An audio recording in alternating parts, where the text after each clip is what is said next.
Hello friends and my dear students, आप सभी का स्वागत है आपके अपने YouTube channel Techno Master Abhishek में। So guys, in this video I am going to discuss about the chapter 4 part 3। So chapter 4 part 3 में स्टूडेंट्स हम डिस्कस करने वाले हैं classification of NC production system.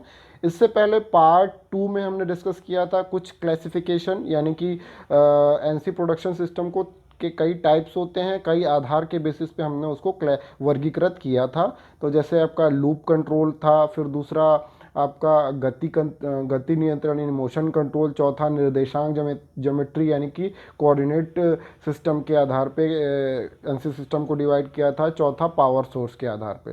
तो दो टाइप हमने ऑलरेडी डिस्कस कर लिया था, लूप कंट्रोल और मोशन कंट्रोल। अब हम आज देखेंगे स्टूडेंट्स कोऑर्डिनेट सिस्टम के आधार पे कैसे वर्गीकृत करते हैं, उसी आधार पे हम देखेंगे। तो स्टूडेंट्स, और साथ ही साथ आप लोगों से एक अपील करना चाहता हूं कि जिन्होंने आरोग्य सेतु, जो भी स्टूडेंट्स ने नहीं डाउनलोड किया है और जो भी वीडियो देख रहे हैं, वो आरोग्य सेतु ऐप ज़रूर डाउनलोड करें। और इससे क्या बोलते हैं, जैसा कि आप जानते हैं देश कोरोना वायरस के लड़ रहा है, और इस मुहिम में आप सरकार का साथ दें ताकि उसकी चेन तक पहुंचा जा सके और अपनी सही सही इन्फॉर्मेशन उसमें भरें। ठीक है स्टूडेंट्स, तो उसका डिस्क्रिप्शन बॉक्स में उसका लिंक भी मैं प्रोवाइड कर दूंगा। तो चलिए स्टार्ट करते हैं students without wasting any time. Chapter 4 part 3। तो based on the coordinate system, earlier हमने देखा था स्टूडेंट्स कंट्रोल सिस्टम के माध्यम से, यानी कि लूप कंट्रोल सिस्टम के माध्यम से दो कैटेगराइजेशन किया था, ओपन लूप और क्लोज लूप। फिर इसके बाद हमने देखा था मोशन कंट्रोल, यानी कि टूल का मोशन कैसे होगा पॉइंट टू पॉइंट, और कंटूरिंग सिस्टम यानी कंटिन्यूस पाथ के हिसाब से। अब हम देखेंगे students based on the coordinate system, यानी कि उसका जो ज्यामिति है टूल का, उसके आधार पे हम क्या करते हैं, इसको कैटेगराइज करते हैं। तो कोऑर्डिनेट सिस्टम के आधार पे हम मोशन को भी ये कह सकते हैं, it is also kind of motion control.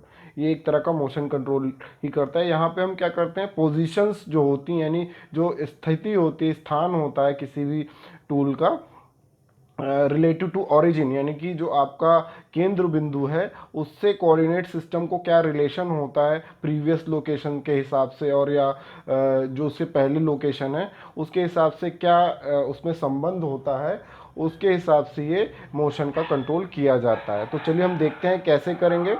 So these cases are called as absolute positioning, incremental positioning, fix zero and floating zero. तो ये हम देखेंगे एब्सोल्यूट पोजिशनिंग क्या होती है। बेसिकली ये पोजीशन बताता है, स्थिति बताता है।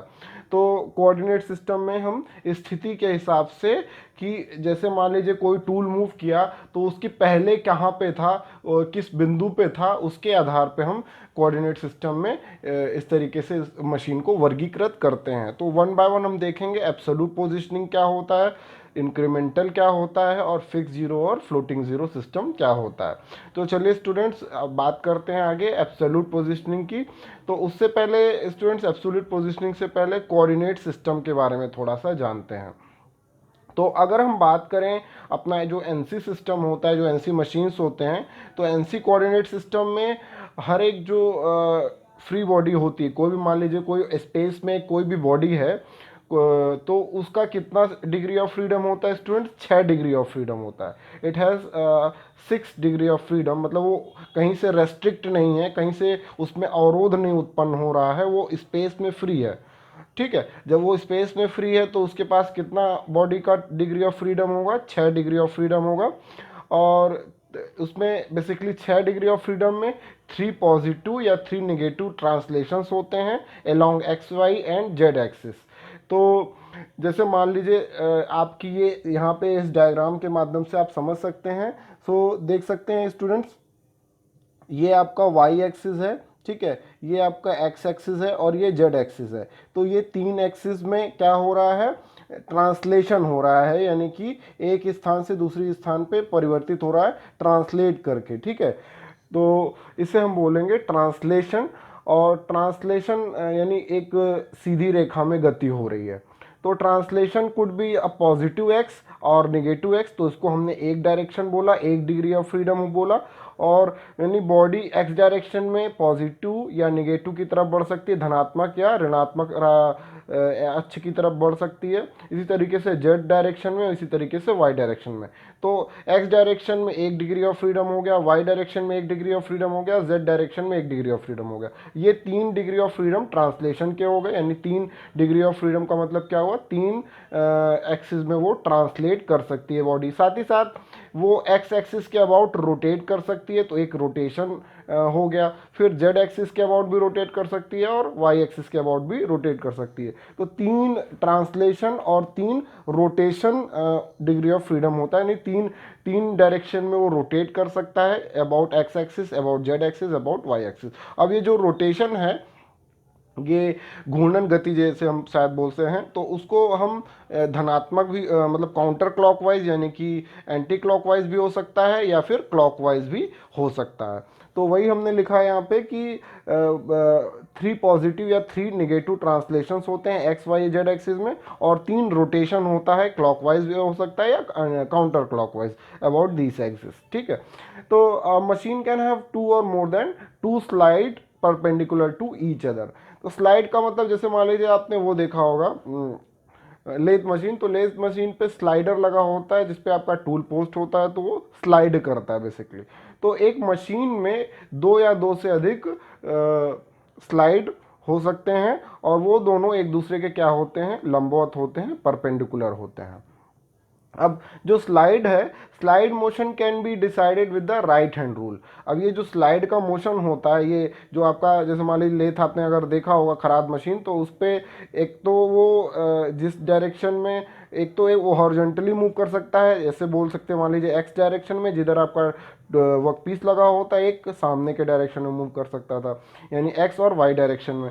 तो स्लाइडर वही चीज़ है कि स्लाइडर की जो डायरेक्शन होती है उसको हम किस रूल से डिसाइड करते हैं, राइट हैंड रूल से। तो राइट हैंड रूल में देख सकते हैं अकॉर्डिंग टू दिस रूल, अगर हम थंब को राइट हैंड एक्सिस मतलब राइट हैंड जो आपका दायां हाथ है उसके जो थंब है यानी कि उसके अंगूठे को हम प्लेस करें पॉजिटिव एक्स एक्सिस की तरफ, जो 2 अलग अदर फिंगर्स हैं वो क्या होंगी, पॉजिटिव डायरेक्शन को शो करेंगी। मतलब अगर हम अंगूठे को पॉजिटिव एक्स की तरफ ले जाएं तो जो 2 उंगलियां आ रही हैं, एक ये और एक ये, तो वो दोनों भी धनात्मक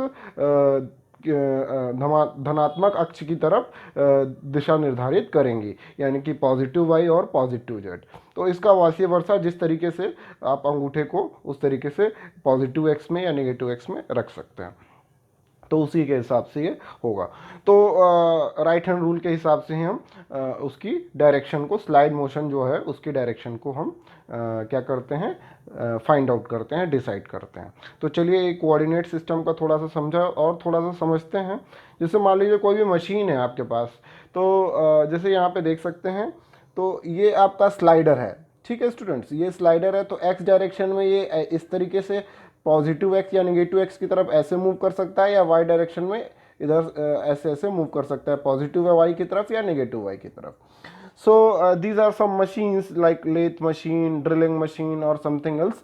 तो इस तरीके से सारी मशीन्स, ये ड्रिलिंग मशीन है स्टूडेंट, ये सारी के से सारी मशीन्स जो हैं उसमें आप देख सकते हैं पॉजिटिव एक्स और यहाँ पे जेड एक्सिस, जेड डायरेक्शन में पॉजिटिव जेड, नेगेटिव जेड। तो स्लाइडर बेसिकली 2 डायरेक्शन में मूव कर सकता है, नहीं एक दूसरे के परपेंडिकुलर होता है। अब इसमें जो एक्सिस होती हैं हम उसको कैसे डिसाइड करेंगे वो थोड़ा सा समझ लीजिए। तो for deciding the axis, Z axis जो होगी that will be the axis of the main spindle of the NC machine. तो एनसी मशीन की जो स्पिंडल होगा उसकी डायरेक्शन को दिखाएगा कौन, एनसी मशीन, जेड एक्सिस। तो ये जेड एक्सिस है, तो ये इसका मेन स्पिंडल है, यहाँ पे देख सकते हैं। तो उसकी जो डायरेक्शन है वो कौन दर्शा रहा है, उसको हम मानेंगे जेड एक्सिस। ओके स्टूडेंट्स, तो इस तरीके से ये समझें कि ये आपका जैसे यहाँ पे ये लेथ है तो इस पर टूल लगा हुआ है, तो उसकी जो मेन स्पिंडल है उसकी एक्सिस क्या होगी, इसकी ये जेड डायरेक्शन में माना हमने। ठीक है, यानी टूल ऐसे मूव करेगा वर्क पीस की तरफ ऐसे। ठीक है, फिर उसके बाद इस तरीके से किसी भी मशीन में देखेंगे तो जो मेन स्पिंडल होगा उसकी जो डायरेक्शन होगी वो क्या हम मानते हैं, जेड एक्सिस मानते हैं। वो पॉजिटिव भी हो सकता है, निगेटिव भी हो सकता है। अब पॉजिटिव जेड एक्सिस जो होगा that will be the direction from the work piece to spindle, यानी कि वर्क पीस से स्पिंडल की तरफ जो एक्सिस होगी, जैसे मान लीजिए यहाँ पे वर्क पीस लगाया तो वर्क पीस इधर है, तो वर्क पीस से ऊपर की तरफ जो, यानी उस ऊपर क्या है स्पिंडल, तो वर्क पीस से स्पिंडल की तरफ जो डायरेक्शन जा रही है, जो रेखा जा रही है, उसे हम क्या बोलेंगे पॉजिटिव जेड, तो ऊपर की तरफ हमने पॉजिटिव माना। इस तरीके से इसमें भी देख सकते हैं स्टूडेंट, वर्क पीस इधर लगा हुआ है, वर्क पीस से स्पिंडल की तरफ जो एक्सिस जा रही है उसको हमने पॉजिटिव जेड माना। इस तरीके से सारी मशीन में आप देख सकते हैं। ओके स्टूडेंट्स, तो एक्स एक्सिस की बात करें तो एक्स एक्सिस क्या होगा, horizontal and parallel to the work table. तो ये वर्क टेबल है तो वो हॉरिजॉन्टल होगा, यानी कि ऊर्ध्वाधर शायद बोलते हैं हिंदी में, तो या क्षैतिज, मुझे याद नहीं है एक्चुअली, तो आप देख लीजिएगा। तो ये आपका हॉरिजॉन्टल है, तो हॉरिजॉन्टल क्या होगा, parallel to the work table, यानी वर्क टेबल जो है आपकी इसके पैरेलल है, समांतर है, ठीक है, और हॉरिजॉन्टल होगा। ओके, अब वाई एक्सिस क्या होगा students, perpendicular to the X Z plane, जो एक्स ये है और ये जेड है, तो एक्स जेड प्लेन के परपेंडिकुलर जो है, यानी कि लंबवत कौन है, वाई एक्सिस है। तो वाई एक्सिस किसके परपेंडिकुलर है, एक्स और जेड प्लेन के, तो ये आपका एक्स प्लेन हो गया, ये इधर जेड प्लेन हो गया, तो एक्स जेड के परपेंडिकुलर कौन है स्टूडेंट्स, वाई एक्सिस। तो इस तरीके से हम सारी मशीन में इसी तरीके से कोऑर्डिनेट सिस्टम में एक्सिस को डिसाइड करते हैं। ये बेसिकली इसलिए मैं बता रहा हूँ स्टूडेंट्स, क्योंकि पार्ट प्रोग्राम जब बनाते हैं तो वहाँ पे एक्सिस का बहुत ही महत्वपूर्ण योगदान होता है। अगर आप एक्सिस को अच्छे से निर्धारित कर लेंगे तो आप पार्ट प्रोग्राम अच्छे से लिख सकते हैं। वो आगे हम वीडियोज़ में, आगे नेक्स्ट पार्ट में हम, या जब पार्ट प्रोग्रामिंग स्टार्ट करेंगे इसमें तो देखेंगे बेसिक्स के बाद। तो चलिए स्टूडेंट्स आगे बढ़ते हैं अब हम। तो बेसिकली हमने देखा कि कोऑर्डिनेट सिस्टम हम कैसे डिसाइड कर रहे हैं, एक्सिस कैसे डिसाइड कर रहे हैं। होप आप लोग को ये समझ में आ गया हो। अब हम देखेंगे कि हमने देखा था कि अपने अपने जो कैटेगराइजेशन कर रहे थे हम मशीन्स का, एनसी सिस्टम का, तो उसमें हमने देखा था कि कोऑर्डिनेट सिस्टम के आधार पे हम 3 तरीके से कैटेगराइजेशन हमने किया था, एब्सोल्यूट, इंक्रीमेंटल और फिक्स जीरो और फ्लोटिंग जीरो। तो वो हम डिस्कस करते हैं अब आगे। तो based on the coordinate system हमने बताया था कि इन एब्सोल्यूट पोजिशनिंग और इंक्रीमेंटल को थोड़ा सा डिफाइन किया है, उसको आगे समझेंगे। तो एब्सोल्यूट पोजिशनिंग में स्टूडेंट्स क्या होगा, जो वर्क हेड होगा, वर्क हेड की जो लोकेशन होगी that will be always like defined with respect to the origin of the axis system.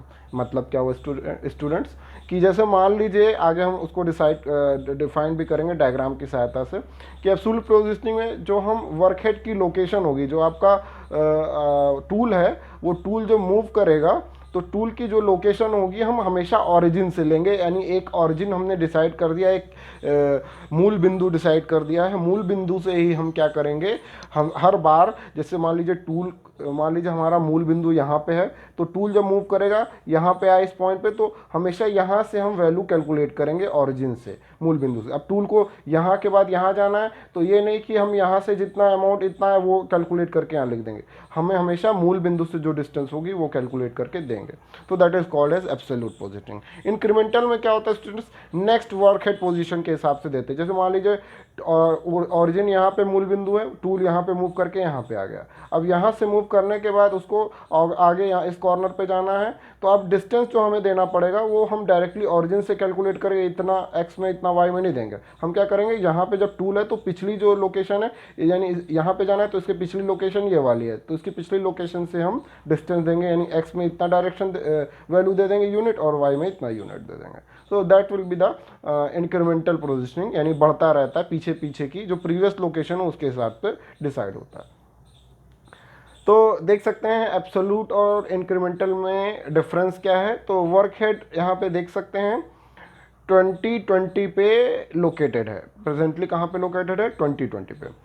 इस to move to point 40 and 50, इसको कहाँ जाना है, बिंदु 40, 50 पे जाना है। अब एब्सोल्यूट पोजीशनिंग के आधार पे हम जो वैल्यू देंगे प्रोग्राम में, हम क्या देंगे, ओरिजिन से हमेशा देंगे। तो एक्स में कितना जाएंगे स्टूडेंट्स, एक्स में हम कितना जाएंगे स्टूडेंट्स, क्योंकि हमें 40 पे जाना है, लेकिन एक्चुअली वो कितने पे है, टूल 20 पे है। तो हम ऐसा नहीं करेंगे कि ऑलरेडी 20 पे तो हमने 20 इधर दे दें और 30 इधर दे दें, नहीं। तो हम क्या करेंगे, करंट टूल तो पोजीशन यहाँ पे है, लेकिन ओरिजिन हमारा कहाँ पे है स्टूडेंट्स, मूल बिंदु 0 पे ही है, तो हम जो डिस्टेंस देंगे, अगर हमें बिंदु 40 और 50 पे जाना है तो हम डिस्टेंस हमेशा कहाँ से देंगे, 0 से देंगे। तो ये एब्सोल्यूट कहलाएगा, यानी 0 से देंगे तो डिस्टेंस 40, यहाँ इस बिंदु पे जाना है तो यहाँ से कितनी डिस्टेंस होगी, 40 अमाउंट एक्स एक्सिस में बढ़ेंगे और 50 अमाउंट वाई एक्सिस में। तो वैल्यू क्या देंगे, एक्स बराबर 40, वाई बराबर 50 देंगे। अब इंक्रीमेंटल की बात करें तो इंक्रीमेंटल में तो हम पीछे वाली डायरेक्शन, पीछे वाली लोकेशन को देखते हैं। तो टूल आपका यहाँ पे है और यहाँ पे जाना है, तो आपको जो यहाँ जो पोजीशन पे है वहीं से डिस्टेंस कैलकुलेट करेंगे। 20 इधर चले जाएंगे और 30 इधर चले जाएंगे, तो एक्स में कितना दिया, 20 और वाई 30। तो इस तरीके से this will be called as incremental. और ऑरिजिन से डिस्टेंस हमेशा कैलकुलेट करेंगे तो that will be called as absolute. Okay, तो होप आप लोग को ये समझ में आ रहा हो। तो absolute positioning numerical control system का एक और ग्राफ देख सकते हैं आप, हमेशा इसमें देख सकते हैं इस डायग्राम में। तो पॉइंट ए बी सी आप देख सकते हैं, कई पॉइंट्स हैं इसमें, like this is a point A, this is point B, this is point C. तो हमेशा जो कैलकुलेशन होगा मूवमेंट का वो हमेशा कहाँ से लेंगे स्टूडेंट्स, 0 से लेंगे। हमेशा कहाँ से लेंगे, 0 से लेंगे। मान लीजिए ए पे ही जाना है यहाँ से, तो हम कितना देंगे, 3 देंगे, 3 के बाद -2 देंगे। अब हमें ए पे आ गए, अब मान लीजिए मुझे इस पॉइंट पे आना है, तो अब मैं इस पॉइंट पे कितना दूंगा स्टूडेंट्स, इस पॉइंट पे मैं कितना दूंगा, या तो अगर हम इंक्रीमेंटल सॉरी एब्सोल्यूट की बात करें तो हमेशा कहाँ से कैलकुलेट करके देंगे, 0 से कैलकुलेट कर देंगे। तो 0 से ये देख सकते हैं पॉइंट 1 से पहले यानी 0.75 पे है, तो इस x में हमने 0.75 दे दिया और y में कितना दे दिया, 3.5, वो भी माइनस में। तो ऐसा नहीं है कि हम इस पॉइंट से यहाँ से यानी डिसाइड कर रहे हैं कि टूल आपका यहाँ पे है तो इसमें x की डिस्टेंस कितनी है, स्टूडेंट देख सकते हैं यहाँ से यहाँ तक जो कैलकुलेट किया 3 माइनस ये 3 - 1 ये कितना हो गया, 2 और -0.25, तो 1.75 नहीं देंगे हम यहाँ से यहाँ तक, हम डायरेक्ट कहाँ से देंगे, 1 से देंगे, यानी प्रीवियस लोकेशन से मतलब नहीं होगा, हमेशा 0 से देंगे। तो इस तरीके से हर एक पॉइंट पे हम देंगे। इंक्रीमेंटल में क्या होगा, प्रीवियस लोकेशन से देते जाते हैं। तो देख सकते हैं आप, पहले मान लीजिए 0 पे था, 0 से 1 पॉइंट पे गए, फिर 1 से 2, तो 1 पे गए हैं स्टूडेंट्स, तो हम डिस्टेंस कितना दिया हमने, एक्स डायरेक्शन में 1 और वाई डायरेक्शन में 3। फिर 2 पे जा रहे हैं तो 2 पे कितना देंगे, अब यहाँ पे जितने पे थे हम वहाँ से लेंगे डिस्टेंस। तो अब हमें माइनस में जाना है एक्स एक्सिस में, तो कितना दे रहे हैं हम, -2, क्योंकि हम ऑलरेडी 1 पे हैं और हमें कितने पे जाना है स्टूडेंट्स, 1 पे ही, -1 पे जाना है, तो 1 और 1 2 हो जाएगा, तो -1 हम इधर दे देंगे। ठीक है, फिर उसके बाद हम इसी तरीके से वाई एक्सिस में कितना देंगे, -1 देंगे, क्योंकि वो कितने पॉइंट पे है, -1 पे है। ठीक है, इस तरीके से हम, ये इंक्रीमेंटल है, इंक्रीमेंटल के हिसाब से हम बढ़ते जाएंगे, क्योंकि हमारा टूल जो है ऑलरेडी 3 पे है और हमें जाना कितने पे है, 2 पे है, तो 3 - 2 यानी 1 बचा है, तो इसलिए हम नीचे आ रहे हैं, अब माइनस में जा रहे हैं तो 3 से 2 पे जा रहे हैं, तो 3 से 2 पे जाएंगे तो -1 देंगे। इस तरीके से आप इस पॉइंट पे जाएंगे तो देख सकते हैं वाई डायरेक्शन में कितना, कहाँ से 2 से 0.5 पे जा रहे हैं, तो 1.5 नीचे आएंगे, माइनस में दे दिया। और x में कितने पे हैं, -2 पे हैं, और आप जहाँ कितने पे रहे हैं यहाँ पे देख सकते हैं 3 और 4 के बीच में, तो उतना माइनस करके हम लिख देंगे। तो जो प्रीवियस लोकेशन है उसके हिसाब से हम देंगे, that will be called as incremental positioning control system. तो होप आप लोग को ये सारा समझ में आ रहा हो और क्लियर भी हो रहा हो। अगर कोई भी डाउट आता है तो प्लीज़ ज़रूर पूछें कमेंट सेक्शन में, या कहीं भी किसी भी सोशल मीडिया प्लेटफॉर्म पे आप पूछ सकते हैं। अब फिक्स जो जीरो और फ्लोटिंग जीरो की बात कर लेते हैं स्टूडेंट्स। तो fix zero and floating zero positioning जो न्यूमेरिकल कंट्रोल सिस्टम होता है, इस सिस्टम में क्या करते हैं स्टूडेंट्स, फिक्स जीरो में जो पोजीशन होती है ओरिजिन की, उसको हम एक स्पेसिफिक लोकेशन पे फिट कर देते हैं मशीन टेबल पे। उसकी एक स्पेसिफिक लोकेशन है, जैसे मान लीजिए ये फिक्स जीरो है, ये देख सकते हैं, ये फिक्स जीरो का एक डायग्राम बना रखा है हमने। तो फिक्स जीरो में एक जीरो हमने सेट कर दिया यहाँ पे, एक ओरिजिन हमने ये लोअर लेफ्ट कॉर्नर पे सेट कर दिया, लेफ्ट हैंड साइड पे। सो हमेशा जो लोकेशन लेगा वो कहाँ से लेगा, जीरो से लेगा, लाइक अ एब्सोल्यूट सिस्टम। तो अगर 1 पे जाना है तो 1 से डिस्टेंस 20 लेगा और y में जितना भी है ये 35 लेगा। ठीक है, 2 पे जाना है तो उस तरीके से, 3 पे जाना है तो इस तरीके से, हमेशा कहाँ से लेगा सिस्टम, जीरो से लेगा, और वो एब्सोल्यूट ले रहे हैं या इंक्रीमेंटल ले रहे हैं। तो एक हमने लोकेशन सेट कर दी, यानी जीरो हमने सेट कर दिया कि यहाँ पे, और ये जीरो हम सिर्फ ओरिजिन पे नहीं, हम कहीं और भी सेट कर सकते हैं, लेकिन मोस्टली मशीन्स पे जीरो पे सेट होता है, यानी कि ओरिजिन पे सेट होता है। अब फ्लोटिंग जीरो में क्या होता है स्टूडेंट्स, फ्लोटिंग जीरो में हम सिर्फ नॉर्थ वेस्ट कॉर्नर, एक स्पेसिफिक लोकेशन फिक्स नहीं होती है। तो जैसे मान लीजिए फिक्स जीरो में तो एक स्पेसिफिक लोकेशन है कि मशीन में यहाँ पे फिक्स कर दिया, लेकिन फ्लोटिंग जीरो में हम अपने हिसाब से, अपनी कन्वीनियंट के हिसाब से जीरो यानी ऑरिजिन को, मूल बिंदु को हम कहीं भी सेट कर सकते हैं। जैसे ये फ्लोटिंग जीरो है तो हमने मान लीजिए मूल बिंदु कहीं भी मान लिया, ये बीच में मैंने मान लिया कहीं भी बिंदु, यहाँ पे मान लिया, तो यहाँ पे मान लिया तो हमें इधर जाना है तो हमें कितना देंगे, 20 देंगे। उस तरीके से नीचे इधर 10 देंगे एक्स में, वाई में। तो इस तरीके से स्टूडेंट्स आप देख सकते हैं कोऑर्डिनेट भी हमने कैलकुलेट कर रखे हैं। तो फिक्स जीरो का मतलब ये ध्यान रखें कि फिक्स जीरो का मतलब क्या हो गया कि हमने एक मशीन में ऑलरेडी फिट होता है मूल बिंदु की स्पेसिफिक लोकेशन पे वो रहेगा। लेकिन फ्लोटिंग जीरो में हम कहीं भी सेट कर सकते हैं, यहाँ भी सेट कर सकते हैं, यहाँ भी सेट कर सकते हैं। तो अपने वर्क पीस के हिसाब से हम जीरो को सेट कर सकते हैं, वहीं से डिस्टेंस कैलकुलेट होता रहेगा। तो होप आप लोग को ये समझ में आ गया according to the coordinate system. और स्टूडेंट्स हमने और भी बताया था कि 4 तरीके से कैटेगराइजेशन करते हैं। तो आपका पहला था आपका लूप कंट्रोल, फिर उसके बाद मोशन कंट्रोल, फिर उसके बाद हमने कोऑर्डिनेट सिस्टम देखा। थर्ड था आपका पावर सोर्स। तो पावर सोर्स में डिफाइन करने के लिए कुछ नहीं है। पावर सोर्स बेसिकली हमने डिस्कस किया था कि इलेक्ट्रिक ड्राइव हो सकता है या फिर आपका हाइड्रोलिक हो सकता है। तो उसमें या तो इलेक्ट्रिसिटी से चलेगा, इलेक्ट्रिक सप्लाई देंगे, इलेक्ट्रिक पावर देंगे तो electrical control device, electrical device हो जाएगी, based on the electrical device NC system हो जाएगा। अगर हम हाइड्रोलिक दे रहे हैं या एयर दे रहे हैं या कोई भी लिक्विड दे रहे हैं तो वो हाइड्रोलिक डिवाइस हो जाएगा। तो होप आप लोग को ये समझ में आ गया हो कैटेगराइजेशन, सारा क्लासिफिकेशन। अब हम नेक्स्ट जो आएगा उसमें स्टूडेंट्स हम नेक्स्ट वीडियो में डिस्कस करेंगे some basics of part programming हम कैसे बनाएं उसके बारे में थोड़ा सा डिस्कस करेंगे। तो होप आप लोग को ये सारा कुछ समझ में आ गया। एक चीज़ और टॉपिक रहता है students, economics of the machine, इसको हम देख लेते हैं। इकोनॉमिक्स ऑफ एनसी मशीन्स, तो इकोनॉमिक्स ऑफ एनसी मशीन्स में देख सकते हैं reduction in non productive time, reduction in jigs and fixtures, reduction in lead time, high product flexibility, high quality production, less inventory। तो वन बाय वन थोड़ा सा देख लेते हैं थोरेली बिकॉज बहुत ही वीडियो लेंदी हो गई ऑलरेडी। तो इकोनॉमिक्स का मतलब क्या होता है कि एनसी मशीन्स हमारे कह सकते हैं कि वित्त के हिसाब से यानी पैसे के हिसाब से कैसे हमारा एनसी मशीन बेनिफिशियल है। तो जो नॉन प्रोडक्टिव टाइम जो होता है यानी कि जिस समय प्रोडक्शन नहीं हो रहा होता मशीन पे, तो उसको वो कम करता है। मैक्सिमम टाइम पे क्या होता है, प्रोडक्शन होता रहता है एनसी मशीन में। फिर उसके बाद reduction in jigs and fixtures, यानी कि जिग्स एंड फिक्चर्स यानी कि टूल को होल्ड करने के लिए जो डिवाइस लगाते हैं, वर्कपीस को होल्ड करने के लिए, लोकेट करने के लिए जो डिवाइस लगाते हैं, तो वो कम लगाना पड़ता है। लेकिन आपकी जो कन्वेंशनल मशीन होती थी उसमें ज़्यादा लगाना पड़ता है। उसके बाद लीड टाइम कम हो जाता है, मैन्युफैक्चरिंग टाइम, फ्लेक्सिबिलिटी ज़्यादा होती है, कई टाइप के प्रोडक्ट बना सकते हैं, क्वालिटी ज़्यादा बढ़ जाती है।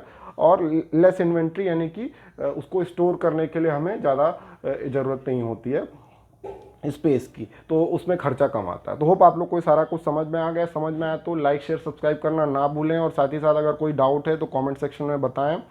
और डेली मेरी वीडियो पोस्ट होती है कैट कैम्प की 10 AM, तो उसको ज़रूर वॉच करें। और PDF नोट्स भी मैं चैप्टर के ख़त्म होने के बाद और कुछ क्वेश्चंस इंपॉर्टेंट सेमेस्टर के लिए, कॉम्पिटिटिव एग्जाम के लिए भी पोस्ट करता हूँ गूगल क्लासरूम में। तो गूगल क्लासरूम में अगर नहीं जुड़े हैं तो उसमें जुड़ जाएं। So thank you students for watching my video.